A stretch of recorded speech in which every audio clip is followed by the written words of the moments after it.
Kagulat World, buong mundo ngayon napapalingon kay Alexandra Ayala matapos lumabas ang kanyang shocking 2026 season record. 16 wins at 11 losses laban sa ilan sa pinakamabibigat na pangalan sa women's tennis. Pero higit sa lahat, isang panalo ang tuluyang nagpagulo sa international tennis community. Ang makasaysayang panalo laban kay Coco Gauff. Oo, tama. Ang parehong Coco Gauff na Grand Slam champion, dating world number 1 contender, at isa sa pinaka-athletic na player sa buong WTA Tour, ay napabagsak ni Alex nitong 2026 season sa Indian Wells, matapos mag-retire habang kontrolado ni Alex ang momentum ng laban. At mula noon, nagbago ang tingin ng buong mundo sa Pinay superstar.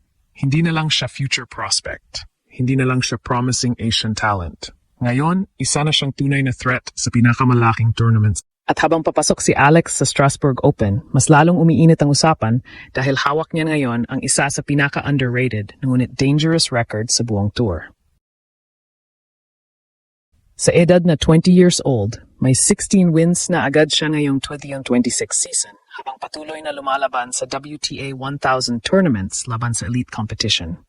Kasama sa biggest wins niya na ngayong taon sina Jasmine Paolini, Sorana Cirstea, Hailey Baptiste, at siyempre, ang pinaka-pinag-usapang panalo kontra kay Coco Gauff.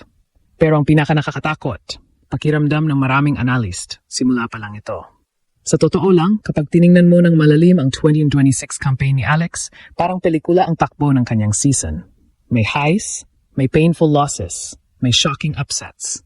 Pero higit sa lahat, may malinaw na senyales na unti-unti nang pumapasok ang Pinay sensation sa tunay na elite level ng women's tennis. Nagsimula ang season ni Alex sa Auckland Open kung saan agad niyang ipinakita na handa siyang makipagsabayan sa mas matataas na ranked players. Umabot siya sa semifinals bago napigilan ni Wang Xinyu. Pagkatapos nito, sumabak siya sa Australian Open para sa kanyang main draw breakthrough experience sa Grand Slam level. Kahit maaga siyang natanggal, mahalaga ang exposure dahil doon nagsimulang makita ang maturity ng kanyang laro laban sa world-class competition. Pero ang tunay na explosion ng season? Middle East Swing.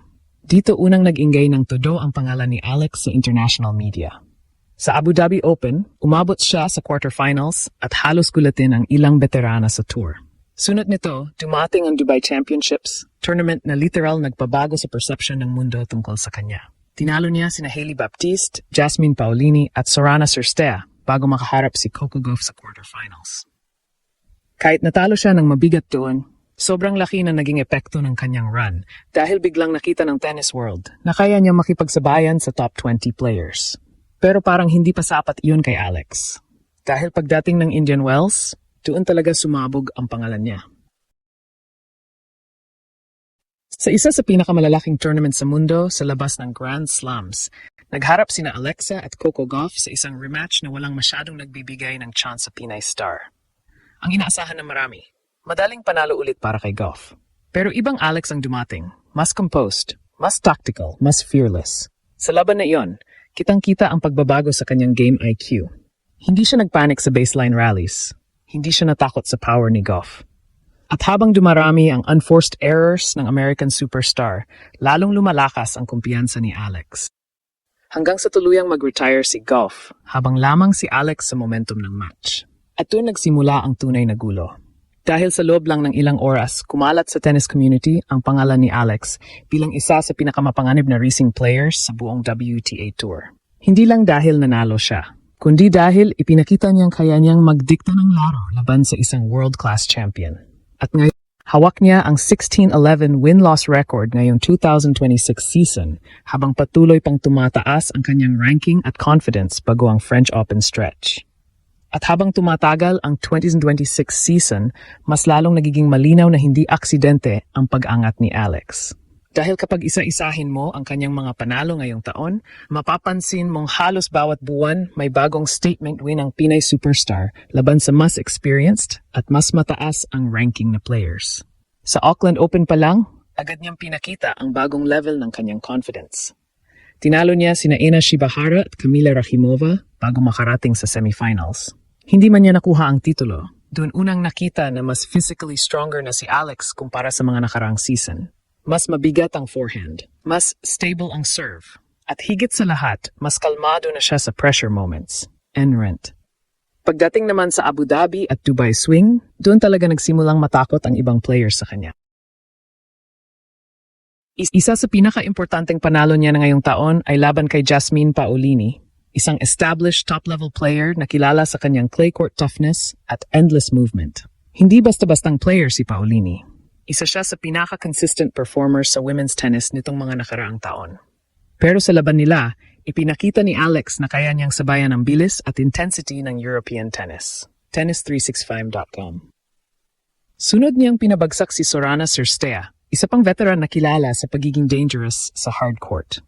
At dito mas lalong lumabas ang tactical maturity ni Alex. Hindi na siya yung dating sobrang aggressive agad sa bawat rally. Marunong na siyang mag-control ng tempo. Marunong na maghintay ng tamang opening bago umatake. At yun ang isa sa pinakamalaking evolution sa laro niya ngayong 2026. Pero siyempre, walang tatalo sa epekto ng Kukugov win. Kahit na official result yon via retirement, maraming analyst ang nagsasabing hindi dapat maliitin ang ginawa ni Alex sa laban na iyon. Dahil bago pa man umatras si Gauff, kitang-kita na kontrolado ni Alex ang rhythm ng match. Hindi siya intimidated. Hindi siya umatras. At sa bawat mahabang rally, parang lalo pang lumalakas ang loob ng Pinay sensation. At ngayon habang papalapit ang French Open season, mas lalong nagiging dangerous ang sitwasyon para sa WTA Tour. Dahil si Alex ay hindi na simpleng prospect lang. Isa na siyang tunay na wildcard threat. Isang player na walang takot sumugod kahit sino pa ang kaharap. Isang player na kayang magdala ng buong bansa sa likod niya habang unti-unting bumubuo ng pangalan sa world stage. At habang tumataas ang kanyang confidence, mas dumarami rin ang naniniwala na baka nga, malapit nang dumating ang pinakaunang tunay na Pinoy superstar era sa world tennis. At kapag tuluyang nangyari iyon, hindi lang Pilipinas ang magdiriwang. Buong mundo ang mapapalingon kay Alex. Sa edad na 20 years old, hawak ngayon ni Alex ang 16 wins at 11 losses sa isa sa pinakamahirap na seasons ng kanyang career.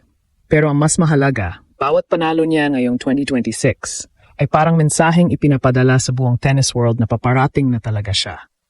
Hindi na ito simpleng hype. Hindi na ito junior success story. Ito ay unti-unting pagsabog ng isang tunay na world-class Filipina athlete. At habang mas dumadami ang kanyang big wins laban sa elite players, mas nagiging malinaw ang isang bagay. Iba na ang aura ni Alex ngayon. Mas mature, mas fearless, mas dangerous. Pero ang pinakamalaking pagbabago? Naniniwala na rin siya sa sarili niya. At yon ang pinakadelikadong version ng isang athlete. Dahil kapag nagsimulang maniwala ang isang superstar sa sarili niyang kakayahan, doon nagsisimula ang tunay na dominance. Kaya habang papalapit ang French Open at mas malalaking tournaments, isang tanong ngayon ang bumabalot sa buong mundo. Sino pa ang susunod na gugulatin ni Alex?